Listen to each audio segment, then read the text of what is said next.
नमस्कार, मी सागर जोशी. TV9 मराठीमध्ये आपलं स्वागत. आणि आता घेणार आहोत विविध क्षेत्रातील महत्त्वाच्या बातम्यांचा वेगवान आढावा महाफास्ट 100 बातम्यांमधून. केंद्रीय मंत्रिमंडळाच्या विस्तारानंतर खासदार श्रीरंग बारणे यांच्याकडून खदखद व्यक्त. उदयनराजेंना मंत्रिपद द्यायला हवं होतं, बारणे यांची प्रतिक्रिया.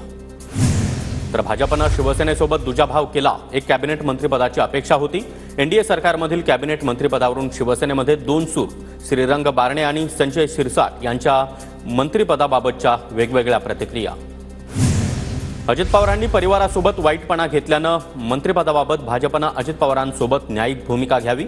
शिंदे गटाचे खासदार श्रीरंग बारणे यांचा भाजपला सल्ला. माहितीमध्ये विधानसभा निवडणुकीला 80 जागांची मागणी करेल. आम्हाला 80 जागा मिळतील, अनिल पाटील यांचा दावा. अनिल पाटलांनी वक्तव्य करण्यापूर्वी विचार करावा. पक्षाच्या बैठकीमध्ये 80 काय 100 जागा मागा. संजय शिरसाट यांचा अनिल पाटलांना सल्ला.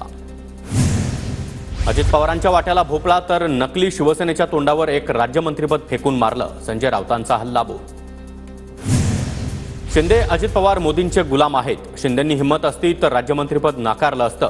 तर पटेलांना 150 कोटींची संपत्ती मिळाली. मंत्रिपद कशाला हवं, राऊतांचा आरोप.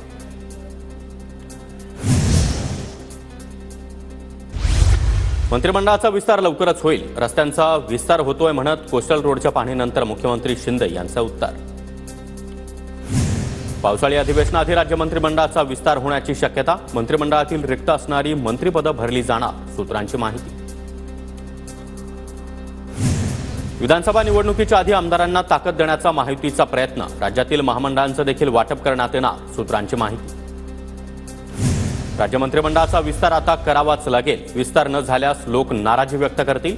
मंत्रिमंडळाबाबत अंतिम निर्णय मुख्यमंत्री आणि उपमुख्यमंत्री घेतील. मंत्रिमंडळ विस्तारावर संजय शिरसाट यांची प्रतिक्रिया.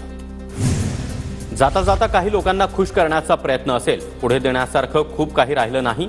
मंत्रिमंडळ विस्तारावर विजय वडेट्टीवार यांचा निशाणा. सुनेत्रा पवारांना राज्यसभेवर पाठवा. पुण्यामध्ये झालेल्या राष्ट्रवादी काँग्रेसच्या बैठकीमध्ये ठराव. कार्यकर्त्यांना बळ देण्यासाठी राज्यसभेवर पाठवण्याची मागणी. कोल्हापूरचे नवनिर्वाचित खासदार शाहू महाराज यांनी घेतली उद्धव ठाकरे यांची भेट. मातोश्रीवर शाहू महाराज आणि उद्धव ठाकरे यांची भेट. भेटीदरम्यान सतेज पाटील यांची देखील उपस्थिती. कोल्हापूरमध्ये सतेज पाटील समर्थकांकडून मुख्यमंत्री शिंदेंना डिवचणारे बॅनर्स. आता कशी वाजवली घंटी अशा आशयाचे बॅनर दाभोळकर कॉर्नर परिसरामध्ये झळकले. मुख्यमंत्र्यांनी बंटीची घंटी वाजवायची आहे अशा शब्दात केली होती टीका. दिल्लीमध्ये महाराष्ट्र सदनाबाहेर शिवसैनिकांना भावनिक साथ घालणारा बॅनर. सर्व शिवसैनिकांसह नेत्यांनी पुन्हा एकदा एकत्र येण्याचं बॅनरमधून आवाहन. उद्धव ठाकरे यांनी त्यांची स्ट्रॅटेजी बदलली तर भविष्यामध्ये एकत्र यायला हरकत नाही. एकत्र या हे कार्यकर्त्यांनं कळकळीनं केलेलं आवाहन आहे.